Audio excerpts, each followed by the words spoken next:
money and wealth are not really the issue that the first reading and the Gospel is speaking about. After all, we need to put food on the table, clothes on our backs, and a roof over our head.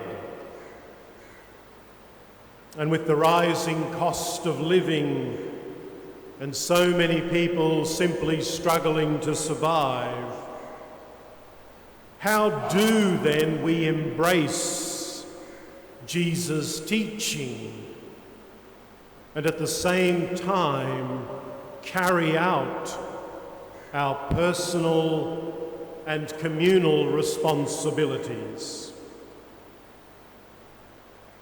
So the first reading in the Gospel, the real issue is what we do to get money and how astutely, wisely, and justly we use it. The issue's not about money and wealth. It's about how we get it, the ways we acquire it,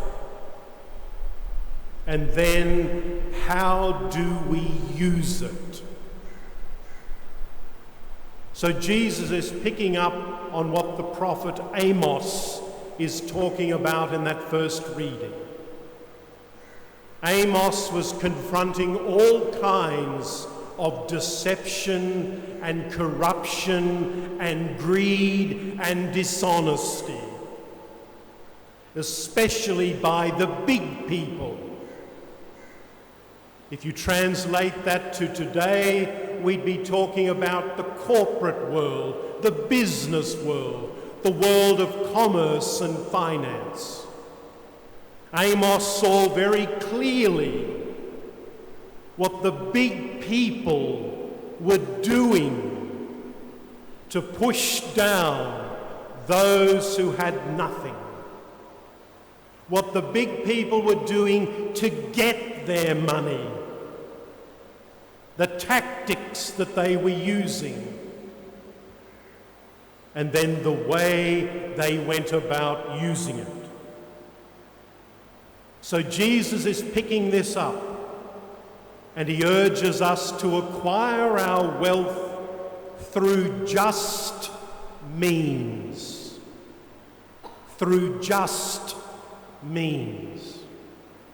Which means we need to respect everyone, especially those less fortunate than ourselves.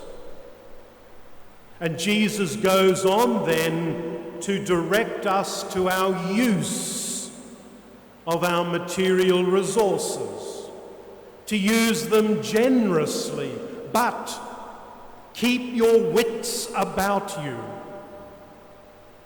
because there's always someone or some group who will try to deceive you.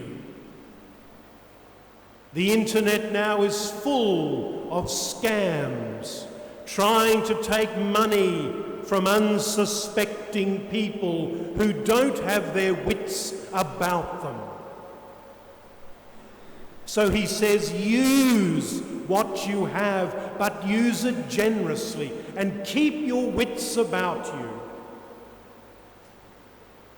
And make your money and your wealth, put them at the service of true and righteous things. Put our money and our wealth at the service. We are the masters. It's not the other way around.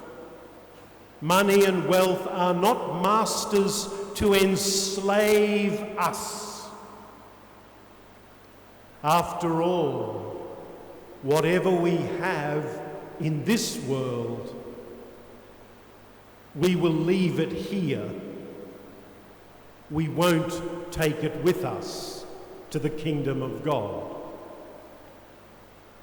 And so in counting our blessings and our gifts, we need to be astute.